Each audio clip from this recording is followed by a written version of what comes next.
Hello and welcome to another episode of Dear Kev on Stage. All my shirts are in the cleaner, so I'm just wearing this tee, Miami Vice, if you will. These sleeves are a little too small. Forget all of that. That's not why you're here. You're here to watch the show. This show is where I give you the best, worst advice on the planet. You can send me questions at dearkev@kevonstage.com. As always, everyone remains anonymous for your protection and my legal sanctity. What else, Josh?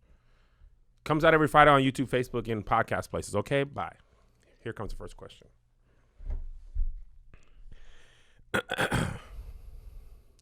Hi, Kev.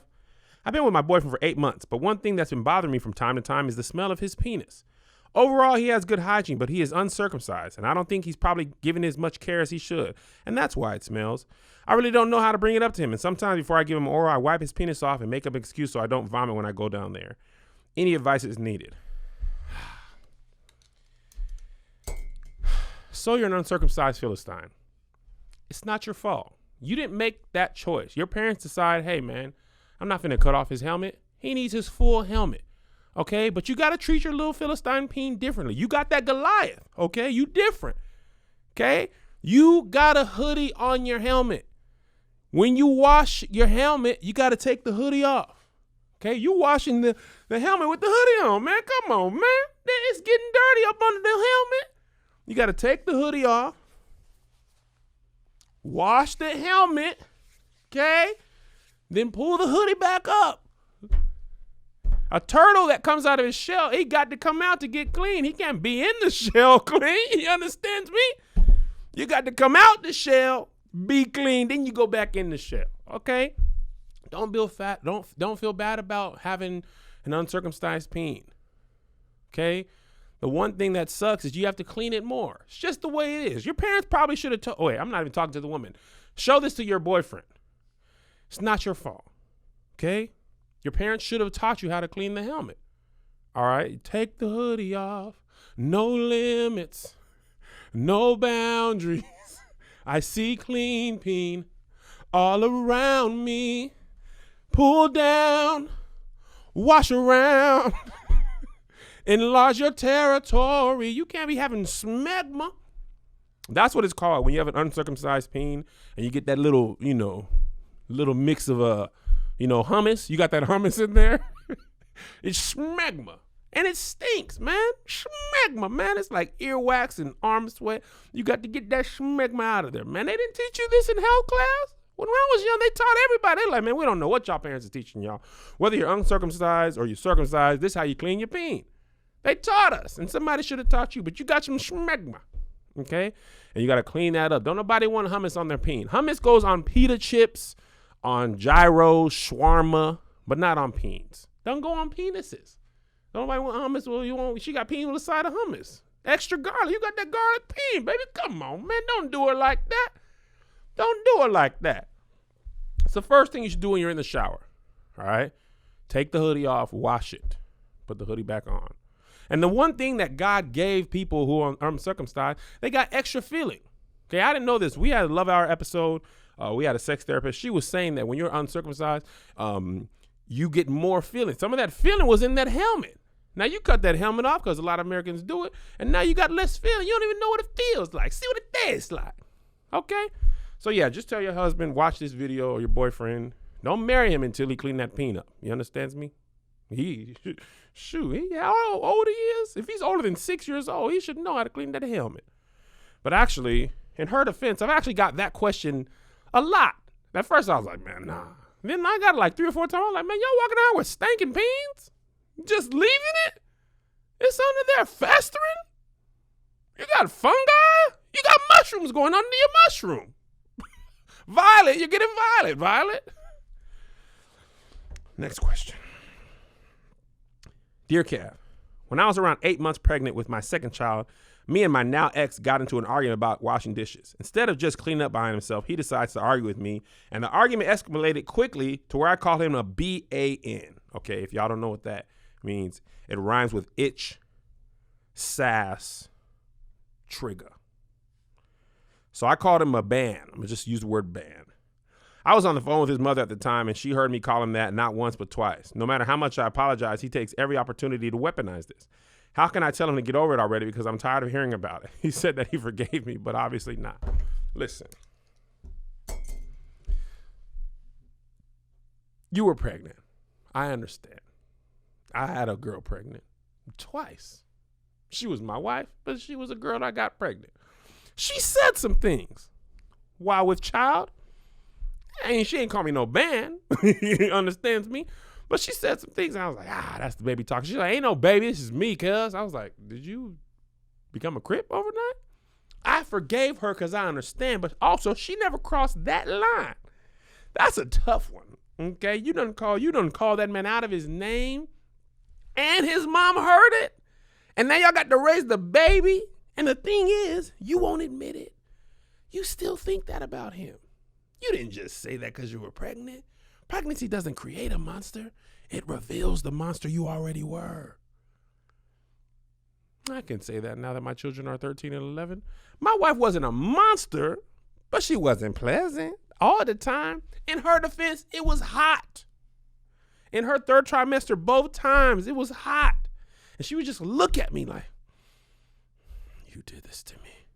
And the thing is, we get y'all pregnant, and then we don't be pregnant. We just be going about our day like, no, I ain't got a small bladder.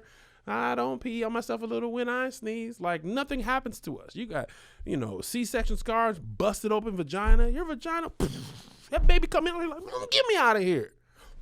Punching your walls and the vaginal canals, all type of stuff happening. So I understand your hormones are out of whack. But listen, just because you said stuff you was mad, don't mean he got to forgive you. He forgave, he ain't forget. So here's what you do. Put the baby up for adoption. Get rid of it. That baby's tainted now. If you keep that baby, you're going to have him. The baby's going to be a LBAN. It's a little band. My daddy was a band. I'm band junior. You understand? I'm band junior. How you feel about me? Give the baby up for adoption. Start over with a new man. This relationship is tarnished. Never to be fixed. Let it go. It's over. You understand me? I'm going to keep saying that today, Josh. I have spoken. If you get it, you get it. If you don't, you don't. Dear Kev, I'm going on 3 years of marriage, and I have gotten... Dear Kev, I'm going on 3 years of marriage, and as I have gotten older, I become quite a gassy gal. My husband acts like death has seized his soul when I pass gas. Tuck his head in his shirt, the gagging noise, and a super spray of Lysol, Febreze, all that stuff. I say he's overreacting because we got two boxers, and when they pass gas, he is nowhere near as dramatic as when they do it. It drives me nuts. Should I change my diet and see if that helps, or should I stand my ground and require the overacting to stop? Let me tell you what. You stink. You hear me? I live with a woman. Now, she knows what leafy greens do to her, but she I got to get my fiber. Now, there's two bad times to be with a woman. She's heavy on leafy greens, or when that visitor has come to join her for the month. Let me tell you what. You talk about death from above. And the thing about women that y'all are trash about, y'all don't know no warnings. Ain't no warnings. You just be like,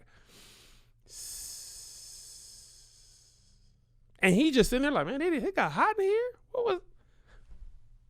Is that? Come on, girl. You've been eating carburetors again. What is that? I think the way y'all process something about the enzymes and y'all gastric bypass, it don't be right. I'm telling you, he's not overreacting. He's underreacting. Y'all stink. And because y'all think, oh, I'm cute, I'm dainty, I have boobs, you stink. Y'all be wearing all them frilly panties and stuff. You burning a hole in them drawers. You done burnt a hole in your Fenty. Your Fenty hanging on by your elastic. You done bust a hole out the back. It's like, girl, this supposed to be lingerie. Ain't sexy. It's singed. Y'all be having burnt drawers. He ain't overreacting. And the fact that your fart smells worse than dog farts, because dogs don't care. They eat meat raw. They eat little pebble, whatever that crap they be eating. They don't care. You smell worse than dog farts? And you asking him to stop overreacting? No. My wife be doing that to me. I hate to put her out there, but she don't watch this show like that. And let me tell you what. Broccoli, she know what broccoli do to her. She'd be like, nah, but I like it. Come on, man, I got to live with you. You know I'm on tour. Eat broccoli when I'm on tour. I'm gone Friday to Sunday. He got 3 days of broccoli. It's too much. If you ask me, it's too much. I'm tired of it. He's tired of it. I'm not going to be on your side about that. You take your stinking butt in there and wash that hole out. Okay? Your hole stinks. Your intestines stink. He come in the house like, you making chitlins? What is that? That was your butt? Don't you use these for your butt? Y'all remember that video? You do use these at the old times house. Your husband's a great husband, though, because he's skillfully trying to maneuver around you as you stink it up. And he probably learned those amazing skills on Skillshare. Skillshare is an online learning community for the creator and all of us. They have thousands of classes in photography, creative writing, to design, productivity, and more. Their classes are on demand, so you can learn at your own pace. Get inspired, join a class, and create something you love. I'm up on Skillshare. Okay, I started with creative writing because I wanted to brush up, but I've been looking into graphic design a little bit later. You know, and you know what, guys? Come, you want to believe me? Looking into photography. I got the iPhone 11. I'm not trying to replace Josh. He's a great cameraman. But here's what Josh doesn't understand. My wife gets frustrated with me because I can't capture her angle. She be feeling cute, and the pictures I take don't adequately reflect her cuteness, and she's upset with me. So I've been on Skillshare like, how do I best capture this subject? And the class on photography has been helping me out. Join the millions of students already learning on Skillshare and get 2 months free when you sign up at Skillshare.com/dear. That's 2 months of unlimited access to thousands of classes for free. Get started today by heading to Skillshare.com/dear to sign up. Skillshare.com/dear. DEAR. You feel me? Next question. I go to a multicultural church. And just recently, one of the black brothers who's been going to our church for about a year is engaged to one of our Caucasian sisters and planning on getting married mid next year. Everyone, including me, is excited for them, being that they both serve in the church. They're in their 30s and gave the testimony how they've been celibate for almost 10 years before finding each other. Amen. Celebrate good times. Come on. The problem is, just recently, my grandma came home from the islands to visit us after church and recognized him, even called him by another name. He turned around, looked at my grandma, and walked away. She was very vexed, so she was explaining to him how Brother Redacted ignored her. I told her his name is Brother Redacted and not Other Brother Redacted. He was putting the names in there, but I got to protect the identity. She was adamant that his name is Redacted. And even then, I told him that he lived in the same town she's back from in the islands. My grandma sees his wife and 3 children every week at the market since he left to come to the United States on a student visa. Now I see him every Sunday and he avoids me. Should I tell his wife, this poor sister in Christ, or just leave it alone and let her learn her lesson eventually? Listen, leave that man alone. He's working something. Maybe his family back in the island sucks. Maybe they don't know how to make ackee and saltfish. Maybe his old wife's jerk chicken is trash. She's like, you know what, man? United States. I'm going to find me a new woman. I'm going to be celibate. Forget this family. Let him do that. People used to do this back in the day all the time, man. Don Draper changed his whole name. He had a whole 7 seasons of Mad Men. He got a new wife, faked his death in the war because there was no social media. Now your grandma should have been minding her business. Okay, you in the islands, man. Drink some rum and mind your business, grandma. If you saw that man with his old family, that's old news. The thing about Jesus is this. He forgives our sins and he forgets them. They washed away. Why are you reminding this man of his past? Okay, he's free. He's living in grace. You want him to think about that old family? Nah, them sins was washed away. Forget that family. They live in the islands. Be happy with that. Y'all got beaches, sand, sunshine, blue water. Enjoy that part. Don't worry about your dad. A lot of people don't know their dad. Get over it. It's fine. Look at me. I'm totally fine. I don't have any abandonment fears. I don't have any problems with that. It's not like I ever feel like, why weren't you around? No, I feel fine. Nothing ever happened to me. I don't wake up crying in the middle of the night. Like, I was waiting for you. I had a baseball glove on with a football in it. I didn't know nothing about sports. It's fine. That kid in the island's going to grow up to go to the NBA. Let me tell you what. Y'all, all these good fathers in the world, they're stopping the black pipeline to sports. If you're in your kid's life, he doesn't have anybody to be angry about, so he can practice outside and be like, I'm going to make it and prove my dad wrong. My son's good at soccer, and guess what? He doesn't want to play anymore. He's like, forget it.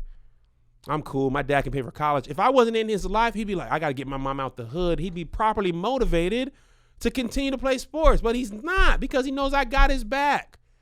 My presence in his life has ruined his athletic acumen, wasted talent. That kid in the islands might be the next best Major League Baseball player. And you're ruining that, bringing up his old family. Oh, she was a white woman? And he was black? Oh, tell on him. Oh, I totally forgot about that part. Oh, no. You're not going to leave that good black woman with the black children or a white woman in America? Absolutely not. Sir, what is wrong? Go back to your family and raise those kids, sir. No. I totally forgot about that part of the question. It was all early up in the paragraph. Rat on him. Your grandma's doing the right thing. We got to keep the black family together, man. You understand me? It's the community. See, you got to understand. What happens is the community gets broken, the neighborhood gets broken. When the family ain't nothing but the community, understands me? It's a collection of families. If you break the family, you break the community. Prison pipeline do exist. Tell on that man. Send me his picture. I'll rat him out. Shoot. Dear Kev, I'm a single white man in my early 20s. Back when I was a kid, I prayed for a blonde-haired, blue-eyed white woman, but at the age of 19, my eyes were open to just how beautiful black women are. Now I'm scared that my past prayers will be answered and that I'll be stuck with a white woman for wife. What do I do? Tell me, what should I do? Listen, man. Let me tell you a story. There's a beautiful woman, amazing athlete, probably our greatest athlete, Serena Williams. Black men gave her crap. She ain't beautiful. She look like a man. This ain't right, man. Oh, man, she this, she that. I saw it online. I never joined in, and I defended her glory. And then guess what happened to Serena Williams? She went and married Alexis Ohanian. And he created Instagram or something, Airbnb. Hold on. I'm going to find it. What did Alexis Ohanian create? Reddit. You can talk. This ain't no professional thing. Reddit co-founder Alexis Ohanian. I knew it was an app. Listen, man. I'm never gonna prevent anybody from falling in love with a black woman. I love my wife. Her chocolate skin, her cocoa butter, her attitude. I like it all. She's a tough cookie, but I like her. Whoever you decide to love, give them everything. I just hope you're rich and powerful like Alexis Ohanian. Because, man, let me tell you what.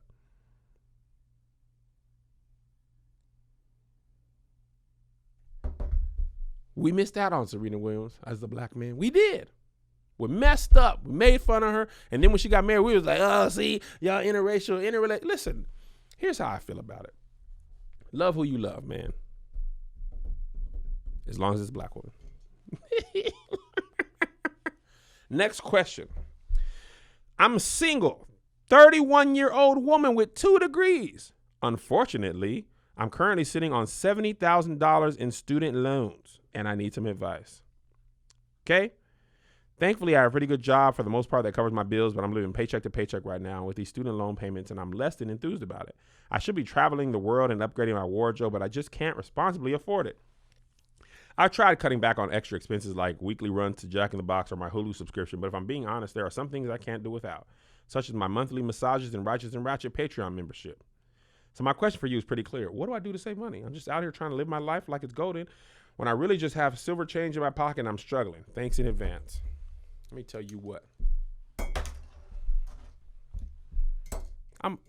I usually go 6 for 6 with the glasses. 8 for 8. I missed 2. It's right here. Man, stop paying your student loans immediately. It was a scam. Do you know the United States' biggest asset is student loan debt?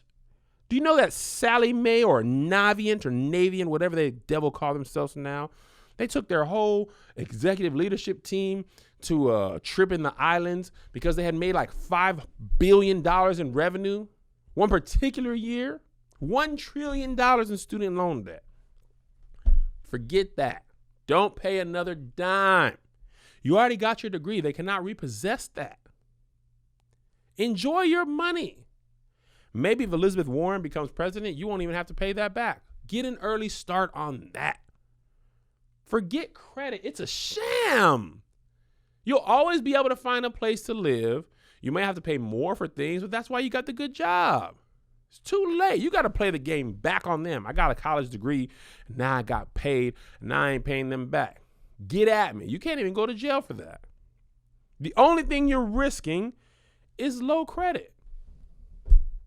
Plenty of Americans have that.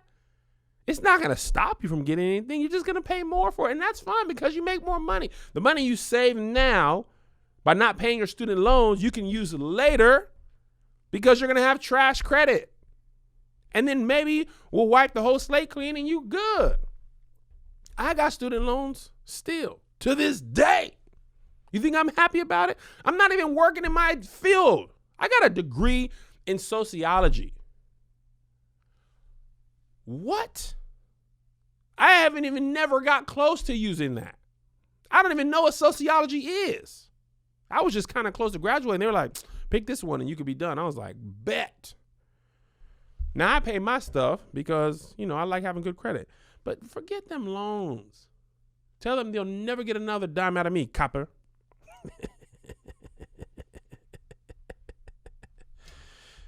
Student loans suck, man.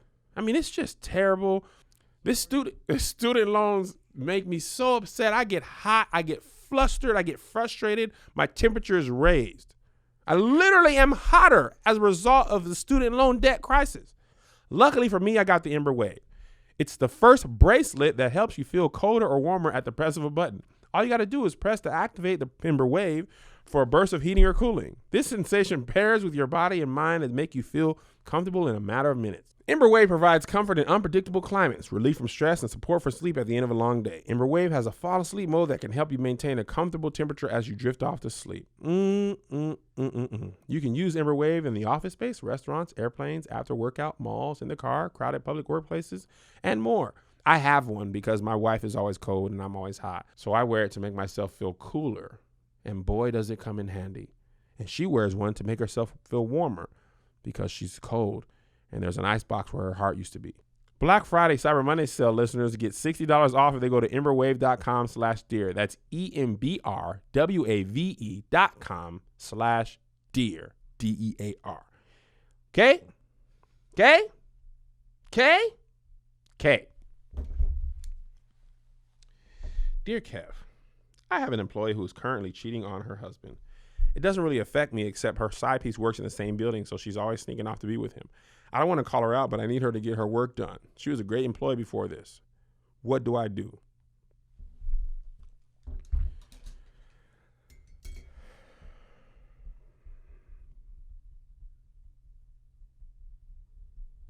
Call her into your office. Call her husband. Put it on speaker. Say, hey, man, I got your wife in here. We're giving her a promotion because she's been working so well lately. You know how well she works?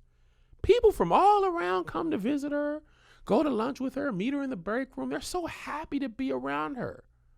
So happy. Oh, they love her and her work ethic. Sometimes they go out for drinks after work. And I'm protecting her because she's my favorite employee. That's why she's getting a promotion. So you don't have to worry about what she's doing at work. She's always working hard. And then you hang up on him. And you look her in her eyes. That's Melissa walking all hard. She walked in like a power. Boom, boom, boom. That's my work wife and my home wife too. So back to what I was saying. And don't you edit this out, Greg. Call her husband on speakerphone. Let him hear. And look at her in her eyes. And when you hang up on him, say, listen, it could go another way. Guarantee you, you're going to get the best work out of that woman you ever did see. You understands me?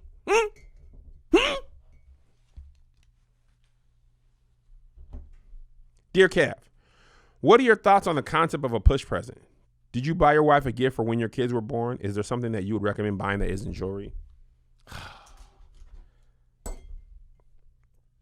Thank the Lord, the idea of a push present didn't hit my ears or eyes until after my children were already born. In my head, I said, man, what more present do you need than the gift of life? Huh? You literally created a human being. I did all the hard work. I did all the bumping and grinding. I had to put the cake in the oven. All you had to do was press bake. You understand me? I'm really the one that deserves the push present. I pushed so that you could push. Without my push, you couldn't push. Where's my gift? Said all that in my head, but you get that one whatever she wants. Her vagina got destroyed. You ever seen a vagina after a baby? Woo! Looked like some out of Stranger Things. I said, man, what is that? A demigorgon up was in there? What happened up in there? That baby destroyed, left, baby came out feet first, kicked the door open. Man, wham! I'm out here. I like the idea of babies opening the stuff up and looking around and then sticking their head out and being like, I'm out here. It's just funny to me. But in all seriousness, you can't tell women how you really feel about push presents. It's just a capitalistic grab for money. No, you lie to her and you buy her whatever she wants. Because labor is trash, though. I was up in there when my wife was in labor, and I was like, dang, man, who did this to you? He's a terrible person.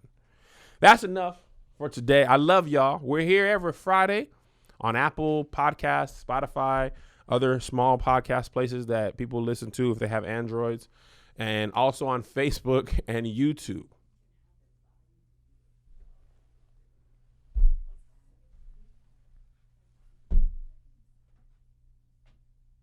She ain't never cared. Once she up in here, she'd be talking loud and stuff. And she don't care. She'd be like, I'm here now. Walk all hard out through the side. Talk to my guests. Oh, yeah, great. I'm a big fan of yours. She don't watch the show. And don't y'all be going back and telling her, let's look at Dear Kev, minute 21:20, and look what it said. Mind y'all business. Don't you say a word, you hear me? You hear me? I'm out.